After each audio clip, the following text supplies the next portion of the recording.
Good evening, everyone. Here is my video for the final project. I just want to take a second and wish everybody a very happy belated Thanksgiving, and I also want to thank you guys for taking the time to comment on my video posts and my written responses this semester. Your feedback is truly appreciated. I'm definitely going to be bringing it with me into future classes, and I hope to see you guys there as well. Jumping right into it, when I sat down to outline this project, I created 4 goals for my proposal. The first was eliminating negativity in the office. The second was addressing the job dissatisfaction amongst the older employees, specifically Gina, Alfred, and Judy.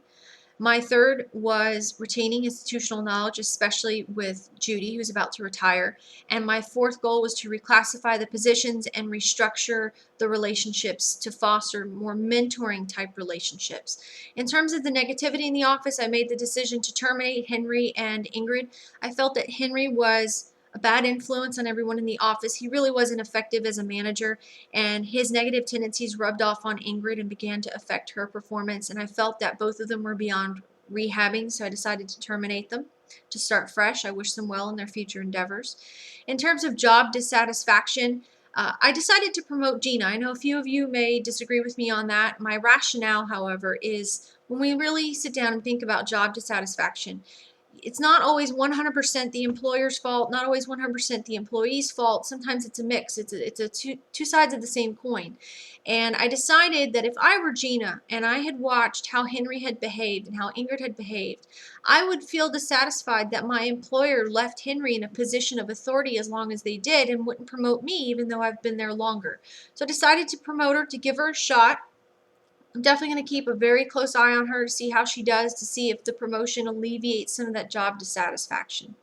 In terms of retaining institutional knowledge, when I restructured the office, I tried to maintain the relationships that were working, and then I also tried to create the ones that would result in a mentorship type relationship. What do I mean by that is, for example, I left Alfred in his position, but I moved Frances directly under Alfred. She is his only subordinate. My hope there is that as Alfred gets closer to retirement and works directly with Frances, that he can impart some of his knowledge into Frances and help Frances really grow as an employee and really grow as the face of the organization and earn her own confidence and earn the respect that she needs to advance in the office. In terms of maintaining the relationships that worked, I went ahead and left Douglas and Carl under Sally because the way I saw that, there wasn't anything wrong with those relationships. All three were doing their job. We'll get to that. We're doing their job, so I thought, let me leave well enough alone.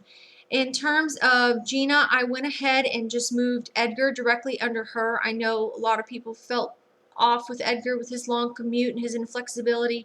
I decided to continue to work with Edgar and not fire him. I thought he's a good employee. I can always, implement flex time or flex place with him if need be.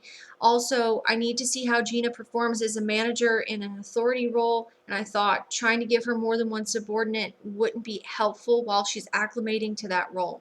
In terms of reclassifying the positions, when we look at the mission of the office and what we're trying to do, I don't really think it's fair just to call these people supervisors. So I went ahead and I looked at what we were trying to accomplish in terms of the mission.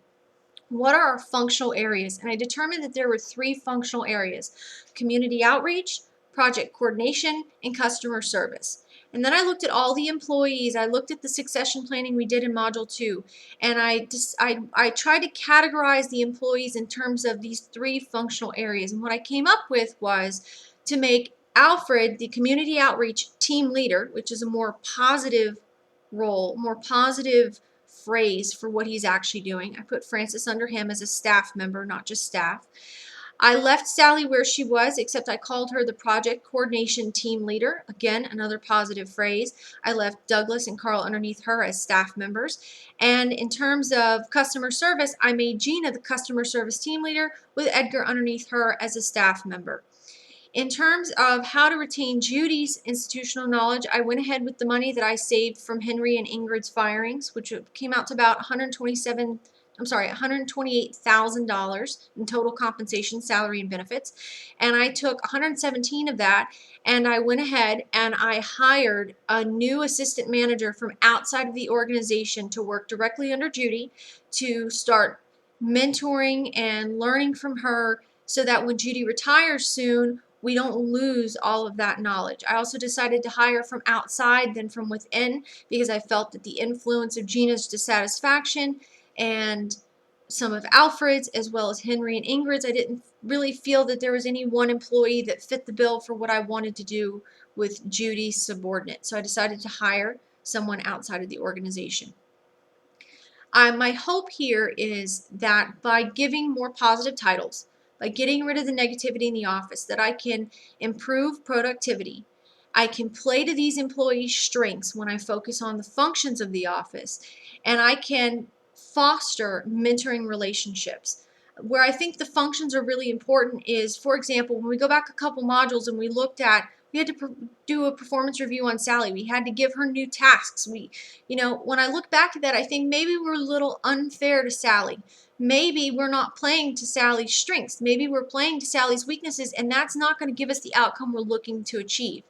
Maybe if I accept that Sally isn't the most bubbly person or the most outgoing person like Alfred and Francis, and instead I task them with that, and I leave Sally where she's at in a good position, she does a good job coordinating projects, I'll have a better outcome. Maybe I'm expecting too much out of one person and I'm trying to play to their weakness.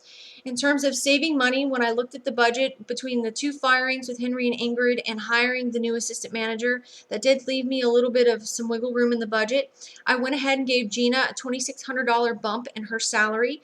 The reason for that is I had to look at what Henry was making and what Gina was previously making as subordinate. I went ahead to bump her up to what Henry was making. To me, that's only fair considering the amount of time that she's been there. I didn't give anybody else any raises.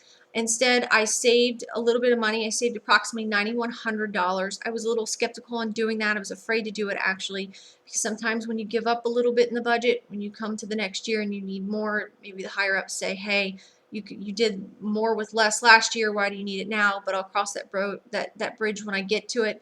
But in the meantime, I think that my reclassifying the positions, breaking it down into functional areas of the mission, and restructuring the office is going to increase my productivity. It's going to make us more efficient. It's going to create a happier workplace. It's going to change the culture. And if I can save a little bit of money, all the better. Anyway, guys, I hope this video explained itself well. I'm going to attach the PowerPoint so you guys can see what I've done and what I proposed. Also, I wish you guys a happy Hanukkah, Merry Christmas, a Happy New Year. I look forward to working with you guys in future classes. Please feel free to comment.